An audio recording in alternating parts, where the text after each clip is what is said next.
आपके अपने ही महाविद्यालय में स्वागत है। मोबाइल डिजिटल इंडिया का स्वागत है।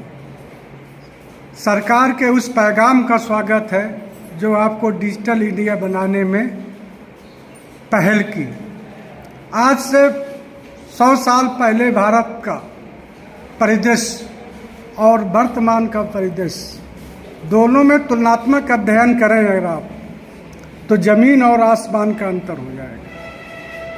तो मैं आप सब लोगों से ये पूछना चाहता हूँ कि जितने भी उपस्थित हैं इस हाल में, कि पहले का भारत आज के भारत में कोई अंतर आपको नज़र आ रहा है?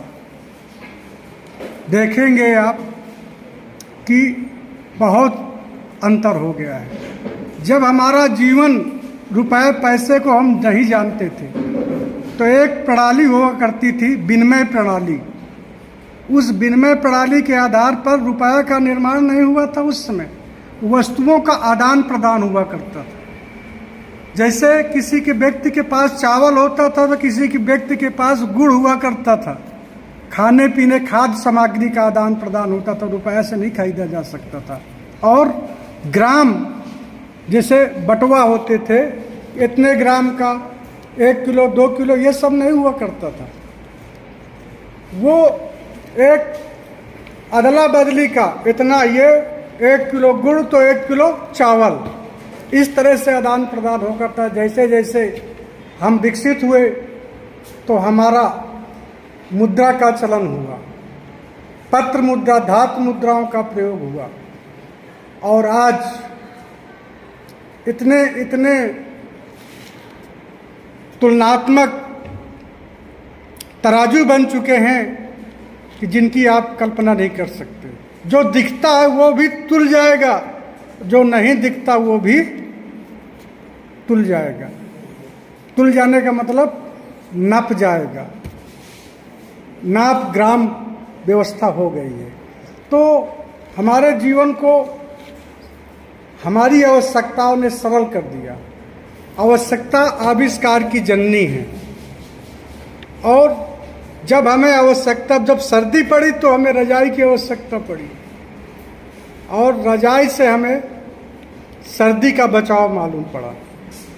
आज जब हमारे साथ प्रधानमंत्री ने ये बताया कि डिजिटल इंडिया होगा, तो आप सब लोगों ने कल्पना नहीं की होगी। आज हर पॉकेट में, हर जेब में किताबें और लाइब्रेरी पड़ी है।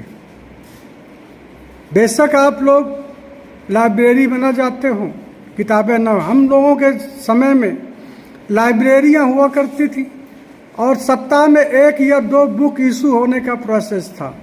सप्ताह में 1 बुक कॉलेज से प्राप्त होती थी, बड़ी मुश्किल से, और 1 बुक पढ़ने के बाद दूसरी बुक अलॉट होती थी।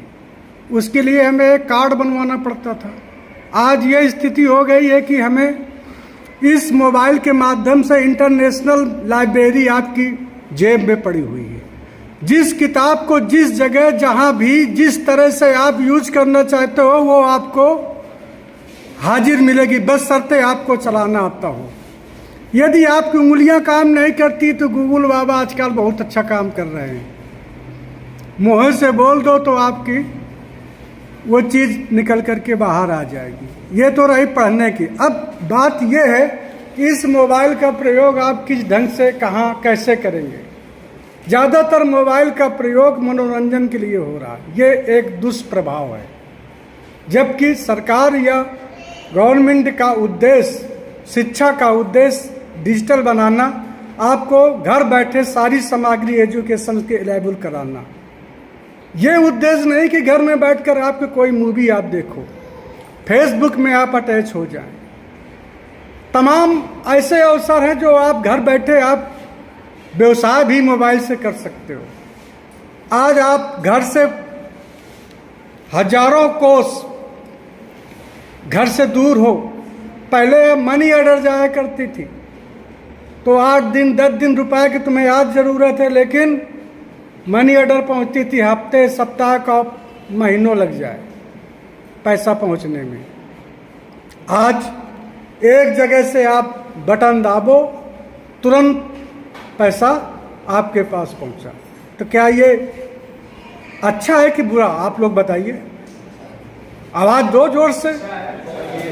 ये सरल है कि नहीं सरल है? यदि आपको फीस कॉलेज में जमा करनी है तो आप यदि चाहो तो ऑनलाइन कर सकते हो। मुझे नहीं लगता कि किसी के व्यक्ति के पास अकाउंट ना हो, क्योंकि अगर आप स्नातक या परास्नातक करने आए हैं तो अकाउंट तो आप खुलाए हुए हैं। तो आप फिर अकाउंट खुला है तो 1000-2000 रुपये तो आपके अकाउंट में पड़े ही हैं। यदि आप किसी एजुकेशन की प्रोफेशनल कोर्स कर रहे हैं तो अवश्य आपका कुछ ज़्यादा मनी पड़ी होगी। तो हर व्यक्ति एक सुविधाओं से डिजिटल इंडिया से जुड़ गया है। तो हमारे कहने का उद्देश्य यह है कि इसका दुरुपयोग न करके सदुपयोग करें। शिक्षा के क्षेत्र में ये मोबाइल आपको दिया गया है, इससे आप पढ़ाई करें। आजकल ऑनलाइन क्लासेज आपको मोबाइल से मिल जाती है, जो किसी के यहाँ जाने की जरूरत नहीं। आप ऑनलाइन पेमेंट कर दिए, अच्छा प्रोफेसर आपको पढ़ाता मिलेगा। ज़रूरत है उसको आपको सही दिशा में काम करने की।